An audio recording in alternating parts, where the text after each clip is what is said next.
കഥകൾ അല്ലെങ്കിൽ പ്രേതത്തെ കണ്ട വീട് ഇതെല്ലാം തപ്പി അന്വേഷിച്ച് കാണുക എന്നുള്ളത് ഒരു മലയാളികളുടെ എന്നും ഒരു ഹരമാണ്. ഈ ഒരു കാര്യത്തിൽ മലയാളികളെ കഴിഞ്ഞുള്ള ബാക്കി ജനങ്ങൾ. അതുപോലെ ഒരു വീടാണ് ഇന്നത്തെ സ്റ്റോറിയിലുള്ളത്. നമ്മുടെ കൊച്ചു കേരളത്തിൽ ബോണക്കാട് ബംഗ്ലാവ്. എന്നും ആളുകൾ പേടിയോടും ഭയത്തോടും കൂടിയാണ് ഈ ഒരു ബംഗ്ലാവ് കണ്ടിരുന്നത്. അവിടെ ഒരു 13കാരിയുടെ പ്രേതമാണ് ആ ഒരു ബംഗ്ലാവിന്റെ അകത്തുള്ളത്. പലരും കണ്ടിട്ടുണ്ട്. തിരുവനന്തപുരത്തെ ഏറെ മനോഹരമായ അഗസ്റ്റാർ മലനിരകളുടെ താഴ്വാരത്താണ് ഈ ഒരു ബോണക്കാട് ബംഗ്ലാവ് ഉള്ളത്. ചുറ്റും പച്ചപ്പും അതുപോലെ കാടിന്റെ വിജനതയും ആരെയും ഭയപ്പെടുത്തുന്ന രീതിയിലാണ് ഈ ഒരു നശിച്ചു തുടങ്ങിയിരിക്കുന്ന ഈ ഒരു ബംഗ്ലാവ് ഇന്ന് സ്ഥിതി ചെയ്യുന്നത്. 1951 ഈ ഒരു കെട്ടിടം ഒരു സായിപ്പാണ് നിർമ്മിച്ചത്. 25 GB എന്ന പേരിലാണ് ഈ ബംഗ്ലാവ് അറിയപ്പെടുന്നത്. ഇനി വർഷങ്ങൾക്ക് മുൻപേ നടന്ന ആ ഒരു സംഭവത്തിലേക്ക് നമുക്ക് കടക്കാം. ഇന്ത്യക്ക് സ്വാതന്ത്ര്യം കിട്ടിയിട്ടും നമ്മുടെ കേരളത്തിന്റെ ആ ഒരു മനോഹാരിതയും പച്ചപ്പും വിട്ടുപോകാൻ ഇഷ്ടപ്പെടാത്ത മാനേജർ സായിപ്പ് ബ്രിട്ടീഷ് വാസ്തുവിദ്യയിൽ പണി കഴിപ്പിച്ചതാണ് ഈ ഒരു ബംഗ്ലാവ്. അങ്ങനെ അദ്ദേഹത്തിന്റെ കുടുംബവുമായി ആ ഒരു ബംഗ്ലാവിന്റെ അകത്ത് താമസം തുടങ്ങുകയും ചെയ്തു. ഭൂമിയിലെ സ്വർഗം എന്ന് വിശേഷിപ്പിക്കാവുന്ന തരത്തിലായിരുന്നു ആ ഒരു ബംഗ്ലാവ് പണി കഴിപ്പിച്ചിരുന്നത്. അതിമനോഹരമായ ആ ഒരു ബംഗ്ലാവ് പച്ചപ്പിന്റെ മടിത്തട്ടിലായിരുന്നു. കാരണം എങ്ങു നോക്കിയാലും പച്ചപ്പും കാടും മാത്രമായിരുന്നു.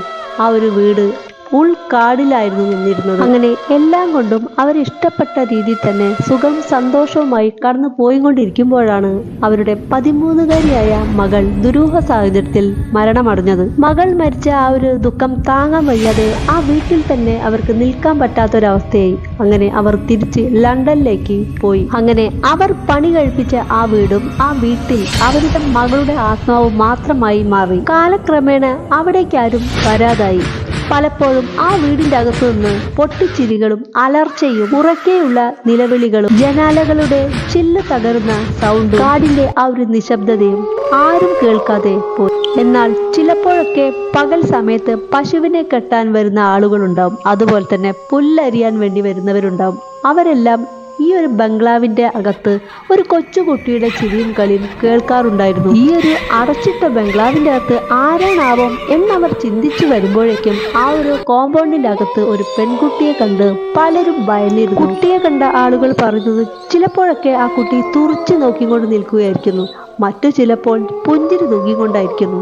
എന്തു തന്നെയായാലും ചില സമയത്ത് ആ കുട്ടി അക്രമാസക്തയായി ഇവരുടെ നേരേക്ക് ഓടി അടുക്കാറുമുണ്ടെന്ന്. അതുകൊണ്ട് ജനങ്ങളെല്ലാവരും വളരെ ഭയന്നിരുന്നു ആ ഒരു ബംഗ്ലാവ്. പകൽ സമയത്ത് പോലും ആരും അതുവഴി പോവാറില്ല. അങ്ങനെ തനിച്ചു ചെന്നിരുന്ന ആളുകളെ അപായപ്പെടുത്താൻ വരെ അവൾ ശ്രമിച്ചിരുന്നു. അങ്ങനെ എല്ലാവരുടെയും മനസ്സിൽ അവൾ ഭയം വാരി വിതറിയിരുന്നു. അങ്ങനെ ആ ഒരു ബംഗ്ലാവ് പ്രേത ബംഗ്ലാവായി മാറിക്കഴിഞ്ഞു. ഒരിക്കൽ ഒരു കൊച്ചു പെൺകുട്ടി വിറകെടുക്കാൻ വേണ്ടി പോയതായിരുന്നു. അവൾ എന്തോ കണ്ടു ഭയന്നു. അവൾ ഓടി വീട്ടിലെത്തി.